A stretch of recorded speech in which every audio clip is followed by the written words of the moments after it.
how do we do the respiratory system examination? Can you show me? Okay, sir. First of all, in respiratory system examination, we examine from the upper airways and we start from the nasal cavity. म तपाईँलाई अघि नै जाँचेको जस्तै गरिकन जान्छु है त केही गाह्रो पऱ्यो भने त्यस्तो भन्नु होला है त अनि तपाईँ एकचोटि बस्नुहुन्छ यसरी नै यसरी बस्नुहोस् न अनि त्यसपछि चाहिँ म अब तपाईँलाई जान्छु है सबै कुरा है त we examine for the upper airways, we look for the any there is nasal discharge or any congestion or deviated nasal septum. Similarly, we also look for nasal flaring and use of respiratory muscles, accessory muscles of respiration, and after that we focus. Now we are mainly focusing on the respiratory system proper. So we will start with the inspection. From inspection, we also see the position of the trachea, whether it is centrally placed or not, or whether there is any deviation or not. And in the meanwhile, we see the shape of the chest, whether it is bilaterally symmetrical or not. In case of the pleural effusion, if we find bulging, then we will say as the shape of the chest is asymmetrical with slight bulging over certain area like right or left, mammary or. So you see lateral part of the chest. Yeah. And position of the hand. During the inspection or any procedure for the chest, we usually ask the patient to put hand in the waist while examining the front of the chest. पुरा तपाईले अघि नै हात राखेको जस्तै गरिकन एकचोटि कम्मरमा हात राख्नुस् त in this position while examining the front part. Similarly, for the axilla, we ask the patient to put their hands in the nape of the neck or in the back of the head. अघि नै गरेको जस्तै गरिदिनुस् त एकचोटि हात. And त्यसपछि now after lateral, for the posterior, we ask the patient to put the to cross their hand over the shoulder. अगाडि गरेको जस्तै गरिकन यसरी गर्नुहोस् त. For that, we need to go behind and see the any abnormalities or any impairment in the movement, diminished movement. So, okay. And during inspection, not only we see for the movement, but also we look for the any visible venous distension, or we also look like whether there is visible apical impulse or not.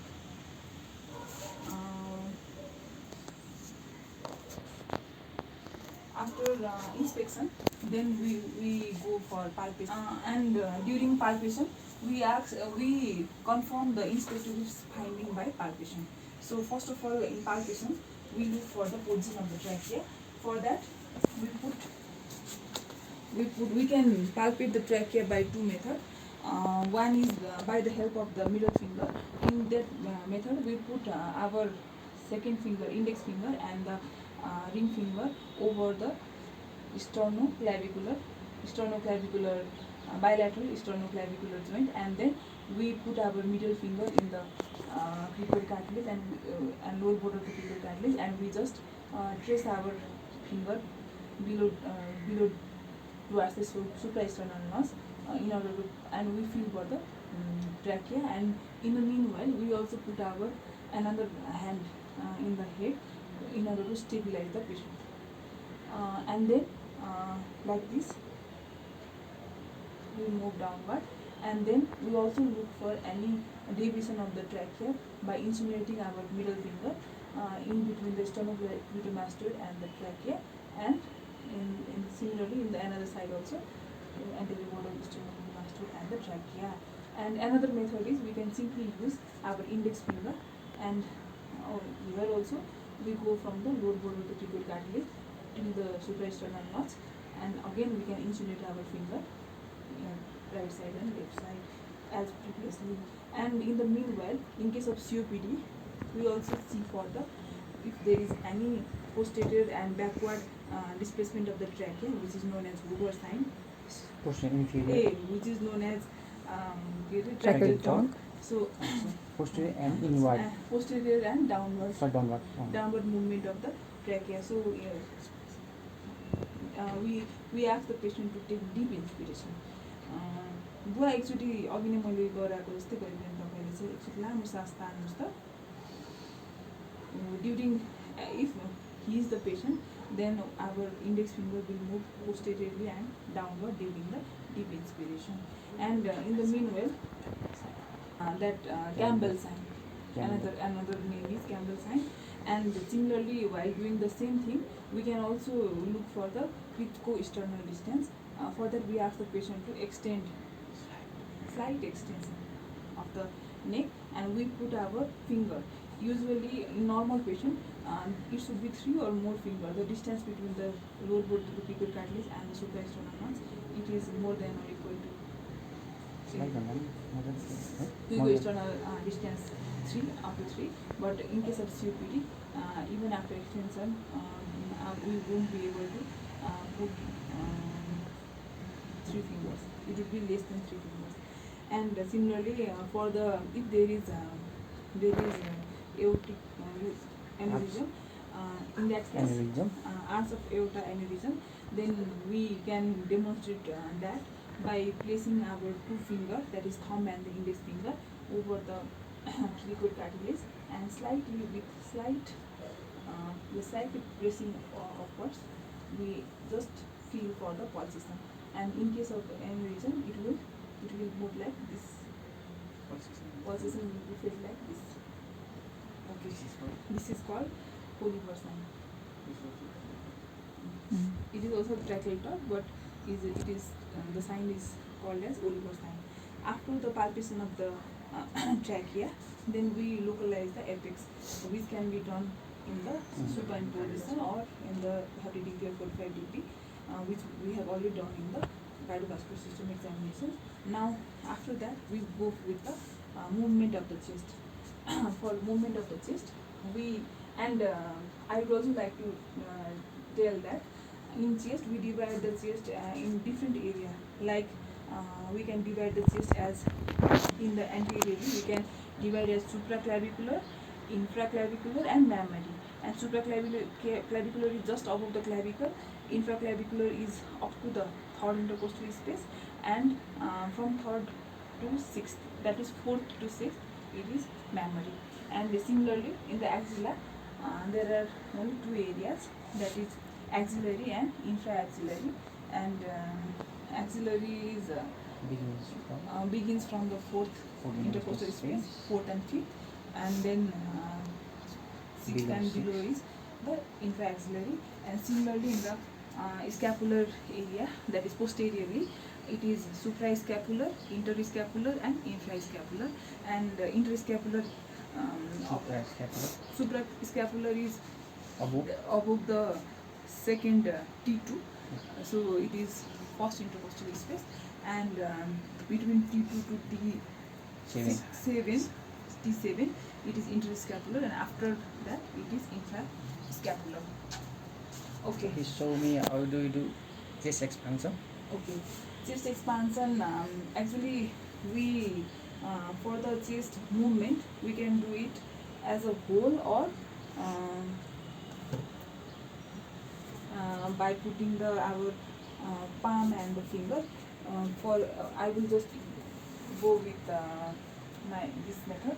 In this method, we can examine in different areas. Like in front, we go at the level of the nipple, and in the posteriorly we go in the infrascapular area, and the upper part of the lung, that is apex, can be done by putting our both hand in the shoulder.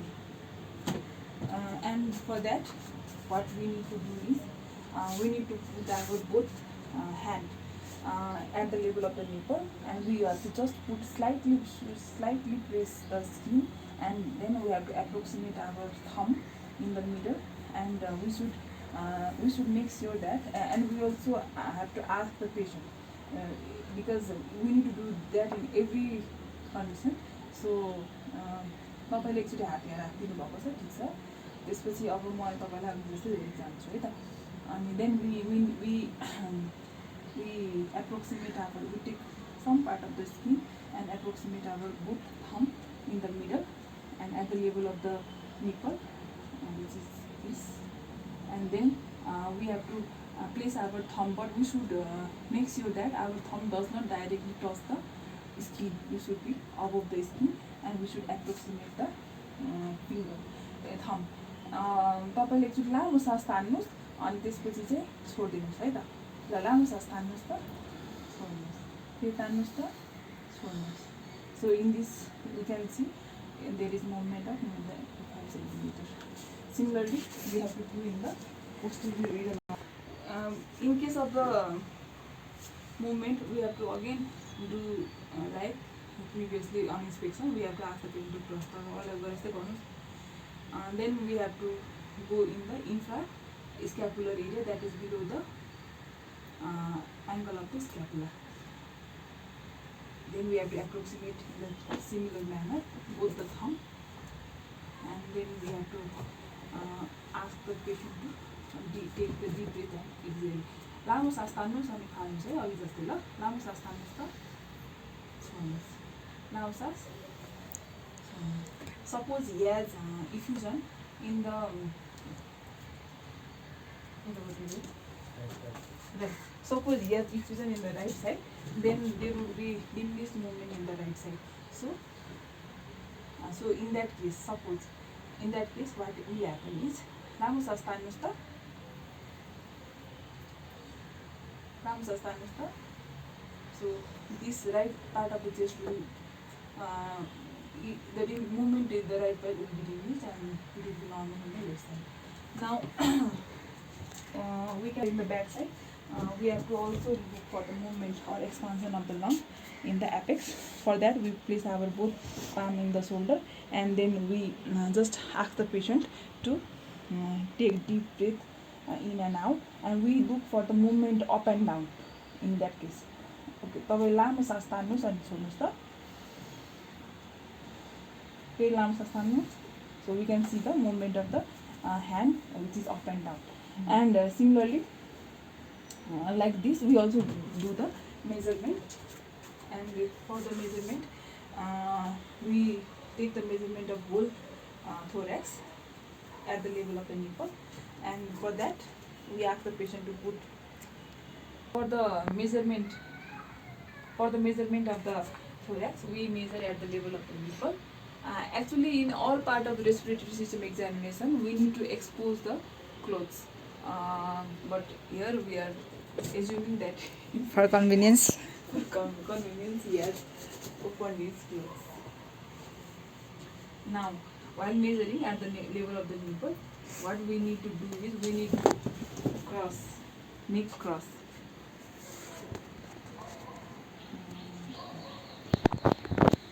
Okay. Suppose this is the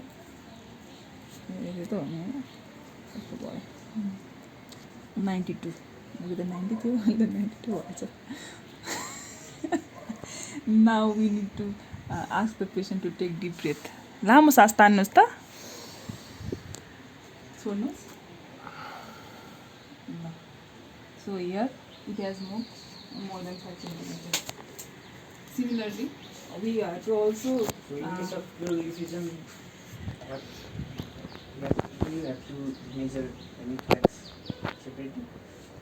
In case of the pleural effusion, actually we have to measure. Actually, we can demonstrate the diminished movement by the previous method, so we don't need to use this. But another method is we can measure the spino-scapular distance in case of pleural effusion. So in case of pleural effusion, we also measure the hemithorax.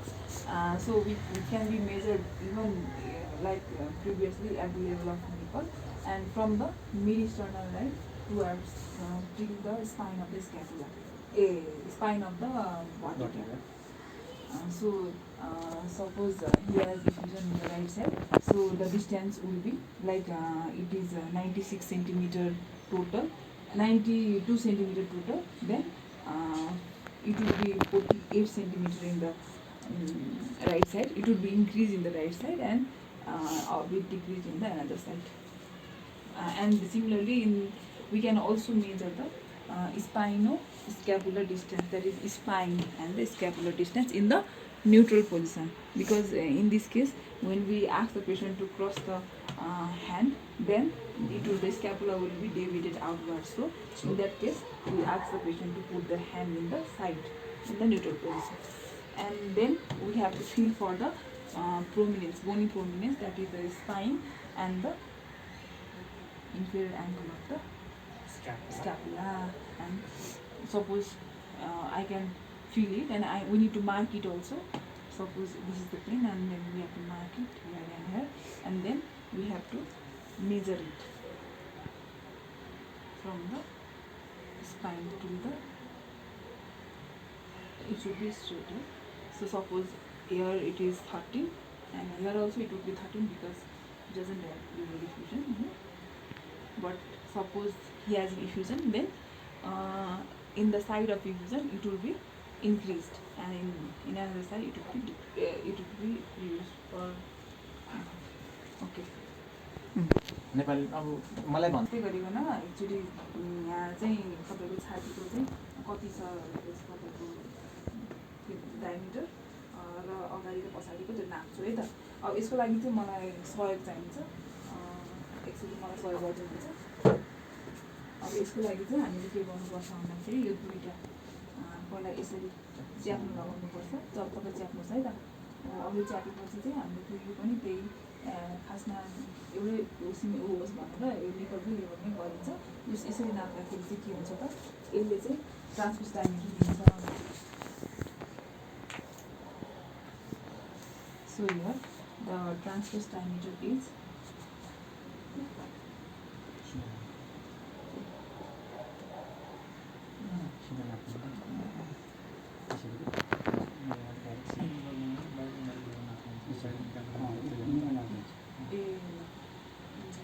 so in this case the diameter is, transverse diameter is 28, right?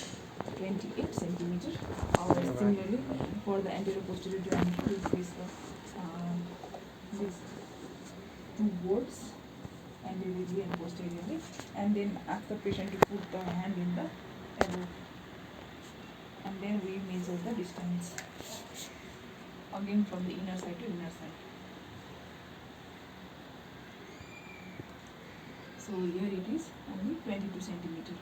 So the AP diameter is less than the transverse diameter, and usually the ratio is 5:7, less than 5:7. Now after measuring the anterior and posterior diameter, we can vocal parameters, and for the typical vocal parameters म अघि नै गरेको जस्तै गरिकन गर्छु। तपाईले के एक भन्नुस् है त, भन्दाखेरि अब देन ल एक भन्नुस् त एकचोटि, फेरि एक अनि फेरि फेरि फेरि फेरि अर्कै पोजिसनमा गरेर अर्कै पोजिसनमा एक हजुर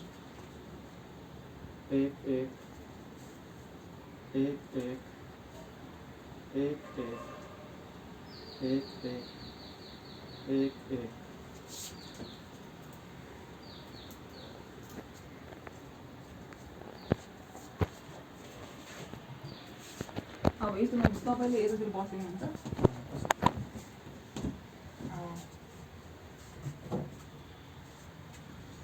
भन्नुहोस् त एक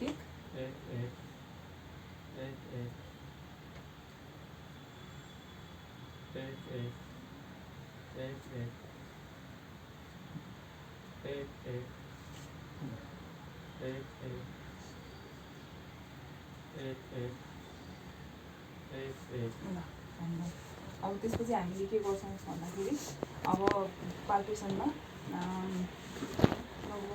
पाल्पेसन गर्दाखेरि चाहिँ हामीले के गर्छौँ भन्दाखेरि पहिला सुरुमा चाहिँ क्लाभिकलबाट सुरु गर्छौँ, अनि वी पुट आवर थम्ब त्यो त मैले भन्नु पर्दैन होइन, we do bony palpation in the clavicle, अनि वी जस्ट आस्क क्लाभिकलको चाहिँ मिडल 1/3 र ल्याटरल 2/3 को जङ्सनमा मिडल 1/3 मिडल 1/3 मा गर्छौँ अनि त्यो गर्दाखेरि चाहिँ हामीले स्किनलाई stretch the skin with thumb and then we focus directly over the bone circulation the middle finger. with the middle finger of the percussion finger, that is flexor. Flexor. I mean, we have to do symmetrical in the symmetrical area. Then again we have to in the corresponding area, clavicle number this. Then we go with the infraclavicular area. Then mammary na data.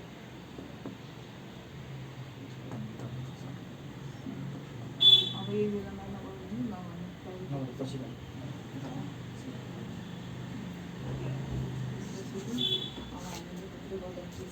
एक्जिलामा त यो गर्नु यसो गर्नु मिलिहाल्छ यतातिर गर्नु मिलेन हातले त्यस्तो गर्नु गर्ने त्यसपछि चाहिँ यहाँ चाहिँ इन्फ्राक्सुलरमा दुईवटा यस्तै करस्पोन्डिङ मिलेन गर्ने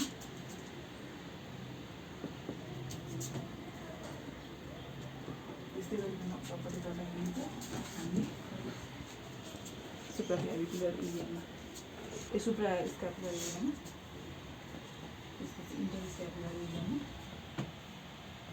त्यसपछि हामीले यहाँतिर गर्ने अघि नै गरेर जस्तै गरिकन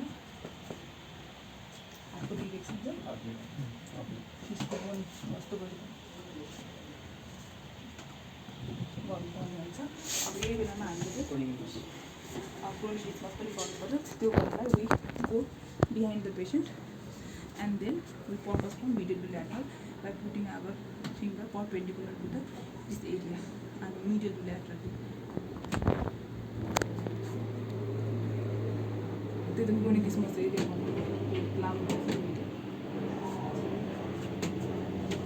this was perpendicular to the clavicle. Now we focus for the tidal percussion, which we do in the sitting position and for the in order to know the extent of the lung structure. And we do in the similar way we just feel the sternal angle and then that will be this is the second intercostal space in the mid clavicular area. Then we go downward.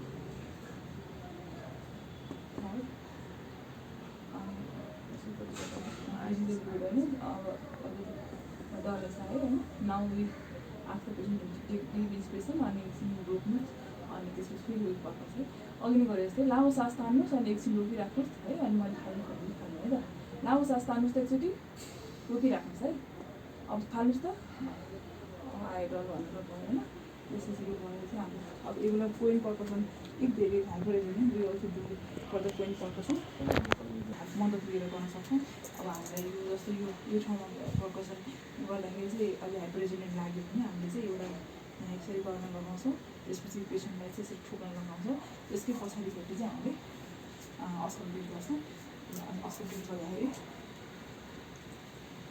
ल यसरी ठोक्नुहोस् त फेरि we hear in case of the pneumothorax we can hear like bell like tympanic sound. There is idle pneumothorax.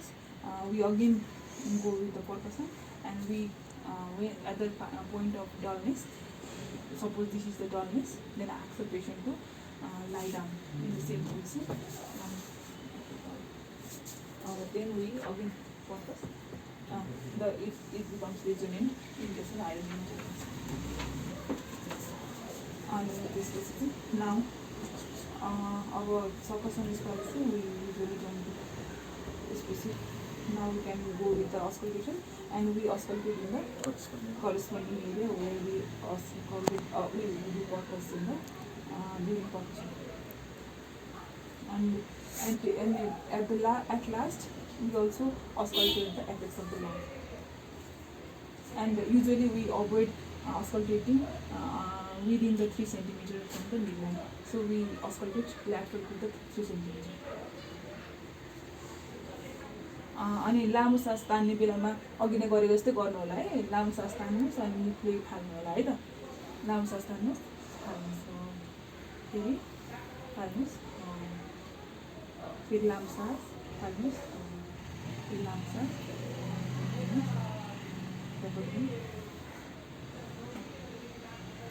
अब यो बेलामा पनि हात यतातिर राख्यो भने इजी त इजी हुन्छ। अब त्यही भन्ने एक्जिरामा गर्दाखेरि पनि हामीले माथि हात राख्नुहोस् त, अघि नै गरे जस्तै गरी गर्नुहोस् है त। लामो सास तान्नुहोस् त,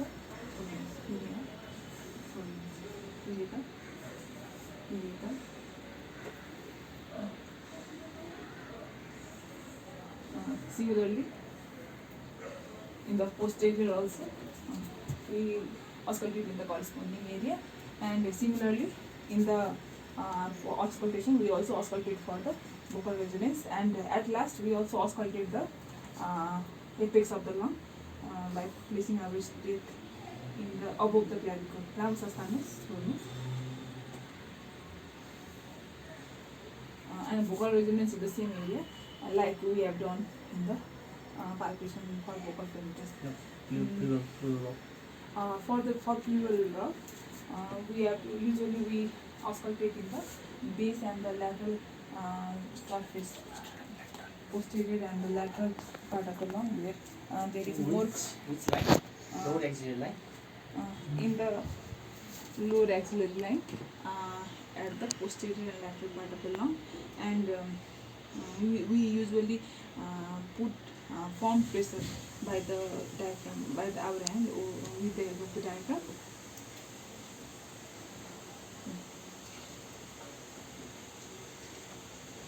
लामो सास तान्नुहोस् अनि एकछिन रोक्नुहोस् अनि फेरि फाल्नुहोस् है त। लामो सास तान्नुहोस् त, रोक्नुहोस्, फाल्नुहोस्। This pleural friction drop increases at the height of inspiration and at the early part of the expiration. And then again we ask the patient to cough. यसरी खोक्नुहोस् त। अब लामो सास तान्नुहोस्, एकछिन रोक्नुहोस् अनि छोड्नुहोस्। This does not change with coughing.